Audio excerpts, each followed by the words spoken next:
Kain tayo!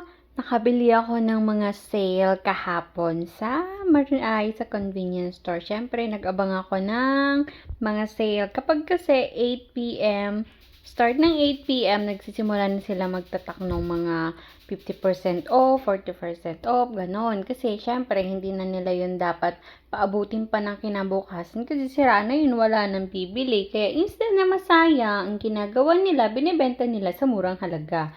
Kaya, dahil may malapit sa amin na convenience store, paglabas ko ng company, doon ako dumidiretso, minsan lang naman. Para syempre, makagrab tayo ng mga ganyang opportunity. Para naman makatipid na, tapos makakain pa tayo ng masarap-sarap. So, ang binili ko lang, onigiri, kasi nakaka-crave yung kanin kasi ang tagal-tagal ko nang hindi nagkakanin. So, ayan. Tapos, syempre, nakabili din ako ng 50% off na lettuce.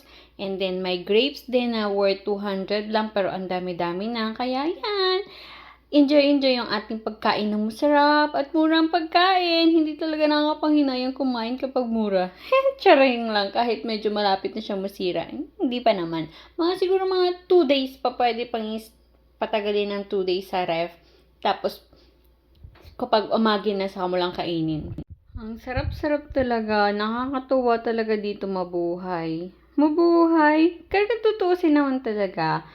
Mas mura dito yung bilihin. Kasi sa atin, kahit inaamag na yung kahit expired na, amagin na, may kung ano-ano, may langaw na, kung anik-anik-anik na, maganon pa rin ang presyo, hindi nababawasan.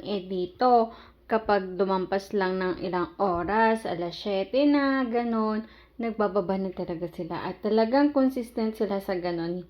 Kesa nga naman masayang, ibibenta na lang nila ng mura. Kaya dito sa Japan, kung madiskarte ka at alam mo yung mga nangyayari sa paligid ng mga kalakaran nila, hindi ka magugutom, makakatipid ka maminsan-minsan. May mga items na mahal talaga, pero mas madami pa rin yung mas mura kung i-convert mo ngayon sa yung peso into yen kasi mababa nga ang yen, 'di ba? Kaya kapag nag-compute ka, mas mura lang pala kasi kung mapapansin nyo, mayroon ako nabibiling tinapay na 110 yen lang, pero pag binili natin yun sa Pilipinas, 36 pesos, ganon, isang peraso lang. Samantalang dito, may 4 na peraso ka na sa isang pack, 110 lang. So, kung i-convert natin yun sa peso, is 38 pesos. Pero mas madami kumpara dun sa nabibili natin sa Pinas. Madami na, mura pa. Kaya enjoy ko talaga ang buhay ko dito sa Japan.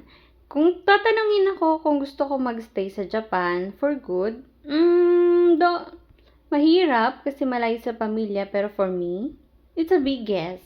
Why? Kasi napakalinis dito. Walang kalat sa kalsada. Pwede kang accessible sa lahat ng store. Paglabas mo ng bahay, lalakad ka lang, papunta sa tindahan, makakabili ka na ng madaming kailangan mo sa pang-araw-araw. Hindi katulad sa atin, sasakay ka pa ng tricycle, sasakay ka pa ng jeep, tapos makikipagsiksikan ka pa sa pila, makipag-unahan ka pa sa mga bilihin, tapos layo-layo pa. Halimbawa, pupunta ka sa Pure Gold para bumili nitong gusto mong to. Tapos pupunta ka sa Super 8 kasi doon lang available yung gusto mo. Pupunta ka ng Robinson kasi doon lang din available yung gusto mo. Unlike dito, sa isang store, andun ang lahat. Ikaw na lang bahala kung anong store yung pupuntahan mo kasi minsan may difference yung price nila pero hindi naman ganun kalaki. Minsan 5 yen lang. Pero syempre, kung may time ka naman para umikot at aliw-aliw, gusto mong daanan lahat ng store, pwede naman. Pero kung gusto mo isang store lang, kaya mo nang bilhin lahat ng kailangan sa isang store lang. Basta ang kailangan mo lang, magdala ka ng bag kasi kung bibili ka lagi ng plastic, medyo makakasave ka ng konti. Ganon.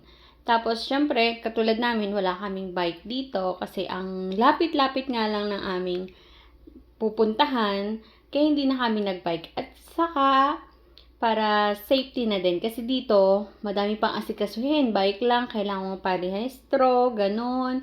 Tapos, kailangan may insurance, mga registration pa yung bike. Kaya, mas pinili na lang namin na maglakad na lang kasi exercise na. Hindi pa kami pupunta sa kung saan-saan. Though, minsan, kailangan din. Pero kaya naman. Tingnan mo nga, 2 years na kami, magti 3 years na. Uwi na nga yung mga kasama ko dito. Pero kinaya naman namin without bike.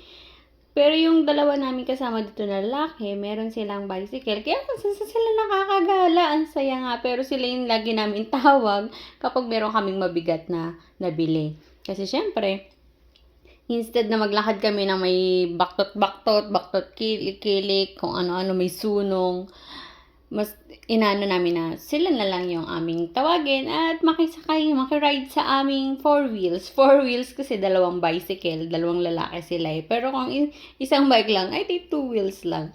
'Di ba? May 4 wheels na kami dito sa Japan. Kahit pa paano, nakaka-asenso kami. Nakakaluwag-luwag, nakaka-LL ba? So, ganun ang buhay namin dito.